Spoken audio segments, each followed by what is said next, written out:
আসসালামু আলাইকুম। আজকে আমি আপনাদের সম্পূর্ণ নতুন একটি মশলা ফসলের সঙ্গে পরিচয় করে দিব, যেটা বাংলাদেশের সম্পূর্ণ নতুন। এর স্বাদ, গন্ধ, ঝাঁজ সাধারণ পেঁয়াজের মতো হওয়ায় সাধারণত এই ফসলটিকে পেঁয়াজের বিকল্প হিসেবে ব্যবহার করা হয়ে থাকে। এই ফসলটির নাম হচ্ছে নেগি অনিয়ন। আমাদের দেশে আবহাওয়া নেগি অনিয়ন চাষের জন্য যথেষ্ট উপযোগী এবং ছাদ বাগান, বসতবাড়ি, ভিটা এবং পরিত্যক্ত জায়গায় খুব সহজে চাষাবাদ করা যায়। যেহেতু বাংলাদেশে প্রচুর পরিমাণে পেঁয়াজের ঘাটতি থাকে এবং সর্বোচ্চ নেগি অনিয়ন খুব ভালো হয়, তো সেক্ষেত্রে কৃষক এবং উদ্যোক্তাগণ খুব সহজেই নেগি অনিয়ন চাষ করে অধিক বেশি লাভবান হতে পারবে। তো আজকের ভিডিওতে আমি নেগি অনিয়ন সম্পর্কে বিস্তারিত আলোচনা করার চেষ্টা করব। আশা করি ভিডিওটি না টেনে সম্পূর্ণ দেখবেন। মশলা গবেষণা কেন্দ্র কর্তৃক কৃষক পর্যায়ে চাষ উপযোগী বাড়ি নেগি অনিয়ন এক নামের একটি জাত জুন 2024 সালে অনুমোদিত হয়েছে। বাড়ি নেগি অনিয়ন পেঁয়াজের বিকল্প হিসেবে বিভিন্ন মাছ, মাংস, শাকসবজি, খিচুড়ি রান্নায় ব্যবহার ছাড়াও ইহা সালাদ, আচার, সস, নুডলস, পিৎজা, স্যান্ডউইচ সহ বিভিন্ন ফাস্টফুডের উপকরণ হিসেবে ব্যবহৃত হয়ে থাকে। এর গাঢ় সবুজ পাতা ও কাণ্ড সবজি হিসেবেও খাওয়া যায়। যেহেতু এর বহুমুখী ব্যবহার আছে বিদায় নতুন ফসলটি পুষ্টি ও স্বাস্থ্য নিরাপত্তায় অত্যন্ত গুরুত্বপূর্ণ ভূমিকা রাখবে বলে আমি মনে করি। সাধারণ পেঁয়াজের মতো বাড়ি নেগি অনিয়ন একের কন্দ উৎপাদন হয় না। কন্দের পরিবর্তে পাতের শিরাগুলো পরপর আচ্ছাদিত হয়ে একটি লম্বা ও মোটা সাদা সিউডোস্টেম উৎপন্ন হয়। সিউডোস্টেমের গঠন নরম ও রসালো হয়।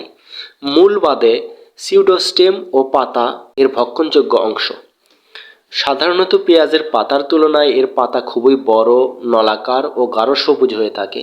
বাড়ি নেগি অনিয়ন একের পাতার আকৃতি প্রায় গোলাকার। এ প্রজাতি পেঁয়াজের গাছের উচ্চতা 70 থেকে 75 সেন্টিমিটার এবং প্রতিটি সাদা সিউডোস্টেমের দৈর্ঘ্য ও ওজন যথাক্রমে 25 থেকে 30 সেন্টিমিটার ও 80 থেকে 100 গ্রাম হয়ে থাকে। বাড়ি নেগি অনিয়ন এক সারা বছর চাষযোগ্য, তাই যে কোনো মাসে এর বীজ বপন করা যায়। তবে মধ্য জুলাই মাস থেকে বীজ বপন শুরু করলে এর ফলন বেশি পাওয়া যায়। প্রতি বিঘা জমিতে 400 থেকে 535 গ্রাম বীজের প্রয়োজন হয়। বীজ বপনের 35 থেকে 40 দিন পর চারা উত্তোলন করে মূল জমিতে রোপণ করতে হয়।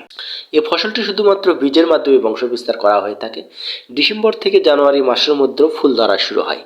বাড়ি নেগি অনিয়ন এক বিস্তৃত জলবায়ু পরিবেশগত পরিস্থিতির সাথে ভালোভাবে অভিযোজিত। জমিতে 1 মিটার চওড়া, 3 মিটার দৈর্ঘ্য এবং 50 সেন্টিমিটার নালা সহ বেড তৈরি করতে হবে, যেন পানি নিষ্কাশন ও অন্যান্য অন্তঃপরিচর্যা খুব সহজ হয়।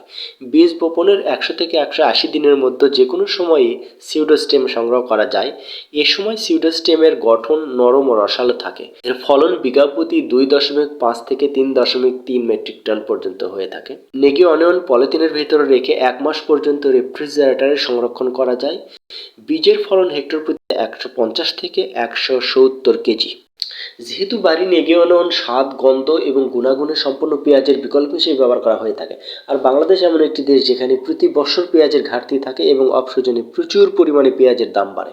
তো সেক্ষেত্রে কৃষক ভাইয়েরা যদি বাড়ি নেগি অনিয়ন নিয়মিতভাবে চাষ করতে পারে, তাহলে এই নেগি অনিয়ন হয়তোবা পেঁয়াজের ঘাটতি পূরণে অত্যন্ত গুরুত্বপূর্ণ ভূমিকা পালন করে থাকবে এবং সেক্ষেত্রে কৃষক ভাইয়েরা অল্প জায়গায় অধিক পরিমাণে নেগি অনিয়ন চাষাবাদও করতে পারবে এবং অধিক পরিমাণে অর্থ উপার্জন করতে পারবে। তো ভিডিওটা যদি ভালো লেগে থাকে তাহলে অবশ্যই লাইক, কমেন্ট, শেয়ার করে পাশে থাকবেন। ধন্যবাদ সবাইকে। আসসালামু আলাইকুম।